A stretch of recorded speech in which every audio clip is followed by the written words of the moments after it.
Aloha, it's Dave Lawrence, All Things Considered, statewide member-supported Hawaii Public Radio, and today we're lucky to have one of my favorite new bands, if not my favorite contemporary rock act, joining us. Their singer is on the show. They're on tour now on the mainland supporting Melophobia, their latest album, third studio effort, and while the tour is extensive so far, no Hawaii dates, though perhaps the post-show drama of the band's 2012 gig here still resonates with our guest. He's a down-to-earth original. He sounds like himself, and it was a treat to record a conversation with him after that Honolulu date they did a couple years ago, and again today. Grateful to spend some time talking with Cage the Elephant's Matt Shultz. Aloha and mahalo, brother Matt. How's it going? Aloha. Aloha. It's good to talk to you, and it was fun talking to you. I don't know if you remember your wild time here in Honolulu. I do remember. Yeah, absolutely. How could I forget? Right? It's funny. Usually when we have a call like this, it means that we're most likely coming there. So I'll probably see you again soon. I hope so. That was but I hope that you're not having to defend your fans and get into some major altercation after the performance like last time. Oh no, that was weird. It was weird. I think those guys were just, 99% of the time,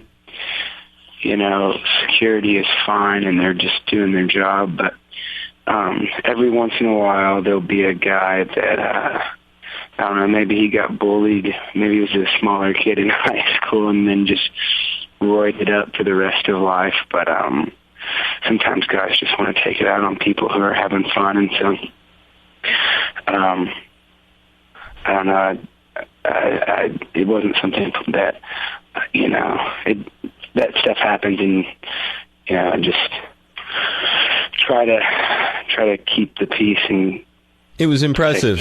It was not something I could see Steven Tyler hurling himself into the crowd to do, but at the same time, I felt for you because I could see your concern was genuine, and maybe that's why people find Cage the Elephant to be something that they like to listen to. They like to watch the videos of, perhaps, maybe more than other bands. Congrats on this tasty record. And when you hear Melophobia and then you see your stage demeanor and your personality, and I mean, obviously Melophobia is, I think, aversion to music or fear of music, something like that. But yeah, when you think of Melophobia, it almost seems like a self-description of you in your energy that you've got.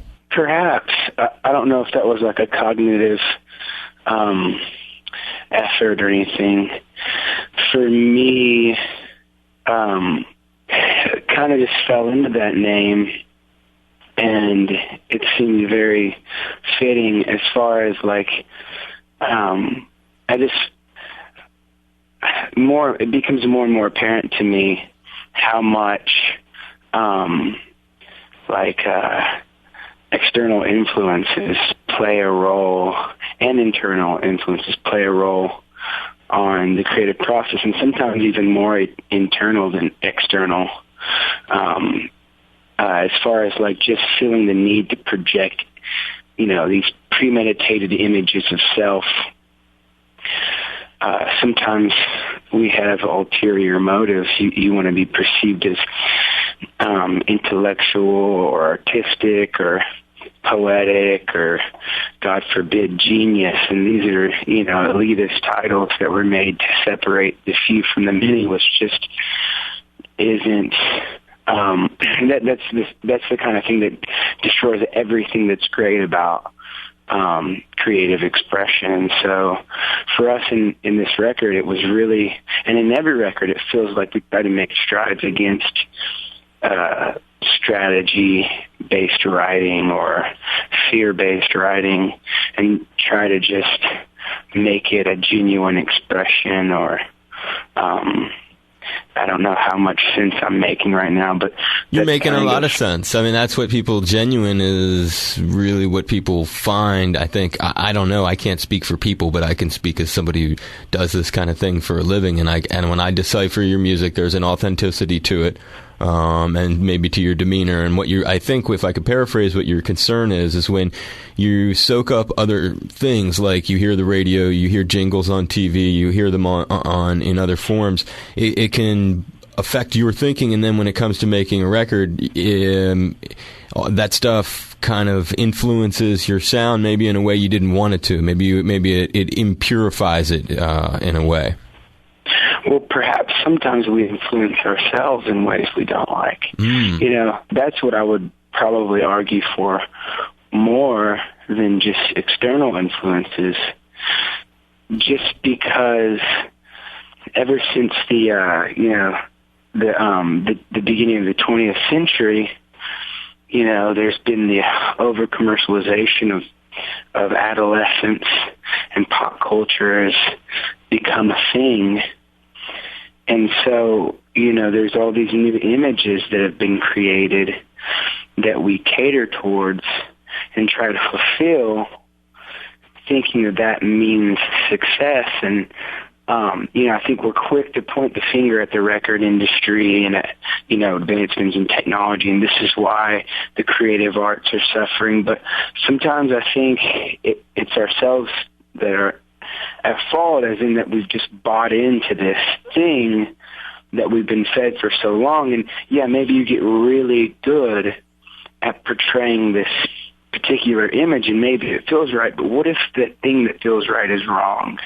You know, like, then you've essentially destroyed everything that's pure and honest about what you could have been doing to cater towards some kind of popular success. And I just think it's unfortunate. It's hard. Everyone deals with it when you're creating things, and it's something that it's kind of like taking steps backwards in hopes to be actually taking steps forward, if that makes any sense. Well, is there a consciousness? I mean, it's a lot of pressure, I can imagine, to have a consistency in the sound, because once you sort of establish something and you're on a roll, and the label and you and everybody, it becomes a lot bigger than 4 or 5 guys making an expression. It becomes a business where there's all kinds of people's lives and their well-being depending on it. So suddenly it's like, we knew that this song all worked. They got us a whole bunch of juice. If we can, you know, I mean, I can imagine that it becomes a struggle to not fall into a rut where you know you can deliver a certain thing, and maybe that's going to grease the wheel. Well, I think that first off, music has always been a communal experience. It's something. It definitely serves the purpose of the individual as well, but it's a means to communicate and to bring people together. So I've never had any problem with writing songs that communicated to people or reached people, because I feel like that's part of the purpose of music. And I personally do love a great catchy song. Yeah, I always have. And you write them. So that's kind of like, I love to do that. And then wherever the creative vision goes, as long as I feel like I'm trying to communicate to people, then hopefully it translates. You know, I don't really, I hope I never get in a place where I'm just like self-serving with the music, and not that, you know, not to get down on anyone who uses music in that manner. That's totally fine. But just for me, I've always felt a desire to reach people. But you know, there are definitely people who try to influence you and try to get you to write in certain directions. But there are definitely some people that I admire that were able to maintain a certain level of existence while still doing what they like. And I think that's just being comfortable in your own skin, knowing what you're into. Bob Dylan, he always said that, you know, he said that if someone else was making the music that I'm currently making, I wouldn't be making it, because I'm looking for something to say that's not being said, or to sounds to create that haven't been created. And I know that there's nothing new under the sun, but to a certain extent, I think there is a very unique thing in just kind of like being comfortable in your own skin and that kind of a thing. It's got to be part of, I mean, you seem very comfortable. You guys are on a roll with a series of songs that kind of feel like they can all come together, and all the radio tunes, ironically, it never feels like you're selling out to me, but yet the catchiness is undeniable. There's a little move you do aesthetically. I'm kind of curious. You were talking about the writing. When you talk about, when I hear like Come a Little Closer, it's got this, I guess I call it the like Cage the Elephant breakdown, build up to climax thing in the middle of the tune, where you break it all down and minus a guitar solo, you kind of bring it back up to this climax. Are there certain kinds of aesthetics? Like, where does that come from? Maybe in the new song, I hear it in some of the classic ones too. Is that the kind of thing that you come up with, or where does that come from? That's a good question. I don't know. A lot of that stuff happens naturally, and I suppose there's probably a reason for it, something that we tend to lean into. I really, without trying to get too philosophical here, I do try, we try to make our songs kind of emulate life. There's that great question, what's greater, the artist or the painting? I personally believe that the place in which it's created has to be greater than the actual piece of artwork, because it's life that inspires art. And I know that they can inspire each other, but you have to have life to have the other. So in the songs, I hope that it catches like a general flow of life. And in life, there's times where you're feeling great. There's times where you're feeling like you're crawling on your stomach. And there's times where you're exploding, and there's this rise and fall. And so maybe that's what we're catching. I don't know. There's some great things in what you just said. I always, as you're talking, I think even on a cloudy day, I keep my head to the sky. I mean, the kind of things that there's messages in there. It's very powerful stuff, and yet it's very real and simple and doesn't have a lot of pretension to it. And your voice is captivating, as I said in the intro. You don't sound like anyone else. You're very original cat, and you kind of like just ooze this authenticity. When I think of the other lyrics on the record, what comes from the deepest place in terms of personal meaning? And I mean, like something that maybe really touched you in a hard way, maybe something that was hard to face in your life. Are there any challenges you explored like that on Melophobia? Yeah, for sure. Like, I don't know. I'm one of those kind of doomsday people. I'm always like, bracing myself for destruction that might be lurking right around the corner. And so I tend to like have that little cloud that like follows me sometimes, and it's not all the time, but sometimes I find myself falling back into that pattern. And that was something I definitely faced on this record, just like that feeling of imminent doom. Like, I don't know if you've ever seen the movie, what is it, what's the Lars Ventura movie? No, the Melancholia. Yeah, Melancholia. It's like this movie that kind of it illustrates depression and the feeling of imminent doom by this moon that's going to crash into Earth, and all life is going to cease to exist, and like the anxiety and everything that comes with that. And that's kind of like the feeling that I had. I definitely wrote a lot about that on this record. I wrote a lot about like adversities of romantic relationships and things like that as well.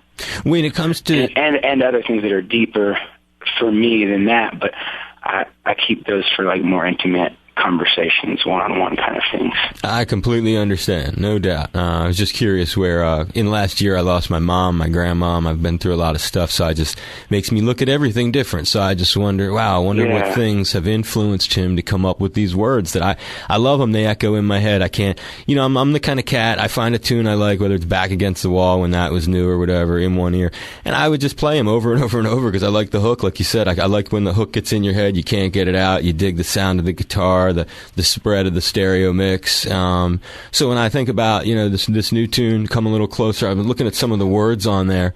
I heard you wrote it, how you wrote it, the sunrise thing in Brazil and stuff like that. Is there anything in particular? Was it just like it sounded catchy, or is there something deeper about that? Come a little closer, then you'll see things aren't always what they seem to be. I think there's definitely, I know for a fact there's intent within what I wrote, and I try to make everything intentional. I feel like there's enough wordsmiths out there that are great at playing on words and don't really need a purpose, but I think that, in my opinion, the greatest writers were people who not only had an amazing grasp of whatever language they were working with, but also had perfect intent behind it. So I try to be intentional with what I'm writing, and there's definitely some deeper things that I'm trying to get at in those things. There's like, the seekers will find it. You know what I'm saying? You plant the seeds and you put them there, and really, I think that's what it's all about. But a lot of those kind of conversations I really save for one-on-one type of conversations, because people can really take your words and twist them and take them out of context. So I'm super careful about talking about those kind of things in a public forum, if that makes any sense. I completely respect it. I love your authenticity, whatever you got to do to protect it. I wonder sometimes the wear and tear of having to go out there and do that bit on the road every night, the routine, if you will, of the touring musician lifestyle, and the commercial, almost narcissistic nature of the social media way it needs to be promoted these days. I often wonder how that will end up influencing you as you progress through this business. Well, you just don't want things that are so real to be plasticized and turned into some kind of marketing scheme. No doubt. Not that you look for a marketing scheme anyways, and everyone's trying to be heard in some way or another. So I can't say that I'm like that that my white garments have gone unstained or anything like that. But I really hope to, it's like I've had some of the most incredible experiences at funerals. And I know that sounds morbid, but I just feel like those are times where all these safeguards that we build up in life, they fall away. You're left so vulnerable. There's nothing you can do about it. And so when you're interacting with each other, it's such a real experience. I'm not saying that I enjoy that, because no one enjoys it. It's very uncomfortable, but it's very real. And so, when I'm writing, I hope to maintain that kind of intimacy and that kind of realness in the writings. Wow. Is that too personal to share one of those funeral stories with us? I understand if it is. No, it's fine. Just all my grandparents, except for I have one grandmother that's still living, have passed away, and several friends and stuff like that. And we all experience those things.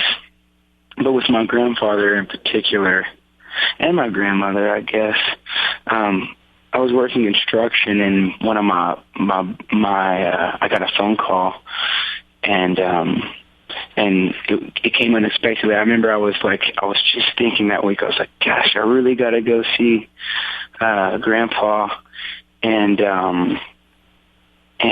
he passed away before I got a chance to, and it was just heartbreaking. But when the family comes together, there's a certain amount of callousness that we human beings do in our everyday life as protections.